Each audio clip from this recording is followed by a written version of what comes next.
વાત રાજકોટની કરીએ, જ્યાં પીજીવીસીએલ કચેરી ખાતે ધરણા પર બેઠેલા લોકોની અટકાયત કરવામાં આવી છે।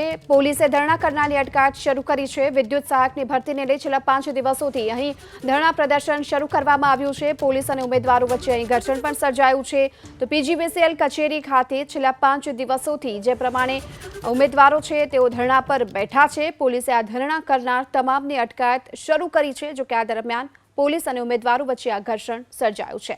તો 5 અલગ-અલગ દિવસથી એટલે સતત 5 દિવસથી જે ધરણા પ્રદર્શનનો કાર્યક્રમ અહીં કરવામાં આવ્યો હતો તેના દ્રશ્યો જોઈ શકાય છે।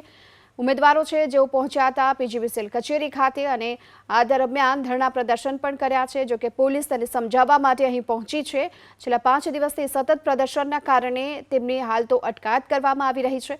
તેમની જે માંગ છે GSO 4 મુજબ ભરતી કરવામાં આવે અને જે RTI પણ તેમણે મંગાવી હતી તે મુજબ જે ભરતી માટેની જગ્યા છે, પરંતુ RTIને લઈને સામે સવાલ પણ એ ઉઠી રહ્યા હતા કે આવી કોઈ જગ્યા ખાલી નથી, એવામાં એ તપાસનો પણ વિષય છે।